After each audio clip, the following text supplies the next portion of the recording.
நிறைய பேருக்கு ஒரு ஆசிலேஷன் இருக்கும். அது என்னென்னா, அது ஒரு கஷ்டமான டிசிஷன் தான். எனக்கும் அது வந்தது. அதாவது கேரியர் நான் வந்து ரொம்ப கஷ்டப்பட்டு நம்ம ஒரு விஷயத்த உருவாக்கி நம்ம லைஃபே ஒரு ஃப்யூச்சர் ட்ரீம் கோல் அது இதுன்னு நம்ம வந்து பில்ட் பண்ணியிருப்போம் இல்லையா? ஸோ கேரியர் அப்படின்னு வரும்பொழுது ஸோ யாராவது ஒருத்தர் அம்மாவோ இல்லை அப்பாவோ அந்த குழந்தைக்கு வந்து கண்டிப்பாக ஒருத்தர் வந்து அந்த குழந்தைக்கு லைஃப் ஜேர்னியில் சப்போர்ட் பண்ண வேண்டிய அவசியம் இருக்குது அப்படிங்கிறத நம்ம வந்து அக்செப்ட் பண்ணி தான் ஆகணும். இனிஷியலாக வேணால் நமக்கு டெனியல் இருக்கும். It's not an easy to choose over like எல்லாத்தையும் இது பண்ணிவிட்டு நம்ம வந்து போயிடலாம். இல்லை சரி கொஞ்ச நாள் பார்த்துட்டு ஒரு 3 months 3 years பார்த்துட்டு நம்ம போய்க்கலாம் அப்படிங்கிற மாதிரி நம்மளால் வந்து டிசைட் பண்ண முடியாது. அந்த குழந்தையோட நீட்ஸை பொறுத்த விஷயம்.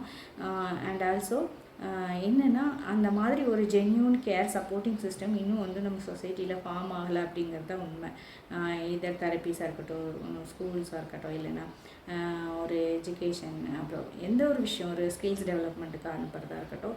ஸோ இவங்களுக்காக புரிஞ்சு கஸ்டமைஸ்டாக பண்ணி அதை இது பண்ணுறதுக்காக ஒரு ஸ்பெசிஃபிக் சிஸ்டம் இல்லை. ஸோ தட் யாராவது ஒரு பேரண்ட் வந்து அந்த சிஸ்டத்துக்கும் இந்த குழந்தைக்கோட நீட்ஸுக்கும் நடுவில் இருக்க வேண்டியிருக்கு. நான் நிறைய டைம் சொல்லியிருக்கேன், ஆட்டிசம் பற்றி நாலேஜ் இருந்தால் மட்டும் போதாது. ஆட்டிசம் நம்ம குழந்தைக்கு என்னென்ன அஃபெக்ட் ஆகிருக்கு, என்னென்ன குழந்தைக்கு வந்து நீட்ஸ் இருக்குது, நம்ம எப்படி சப்போர்ட் பண்ணணும் அப்படிங்கிறதையும் சேர்த்து நம்ம வந்து ஹோலிஸ்டிக்காக நம்ம நாலேஜை வளர்த்தா மட்டும்தான் நம்மளால் நம்ம குழந்தைக்கு வந்து ஹெல்ப் பண்ண முடியும்.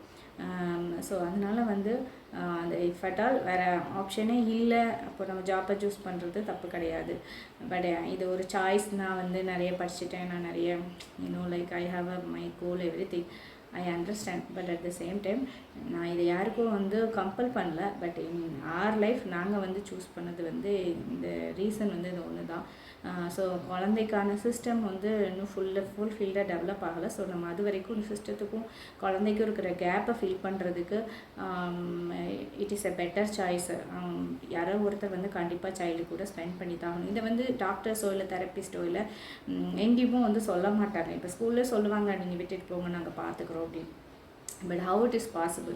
ஒரு குழந்தைக்கு ஒரு 30 பேர் 40 பேர் இருக்க கிளாஸில் ஒரு குழந்தைக்கு எப்படி அவங்க வந்து if at all main stream ஸ்கூலாக இருந்தால் ஸ்பெஷல் அட்டென்ஷன் கொடுத்து பார்ப்பாங்க. அண்ட் தென் ஸ்பெஷல் ஸ்கூல்லேயும் போனாலும் அதே மாதிரி தான்.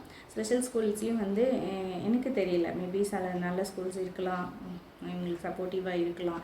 பட் அங்கேயும் எங்கே வரும்னா ஒவ்வொரு ஏஜுக்கு அப்புறம் ஒவ்வொரு குழந்தையும் யூனிக்காக இருக்கிறனால அந்த கேப் வந்து கொஞ்சம் கொஞ்சமாக ஃபார்ம் ஆக ஆரம்பிக்கும்.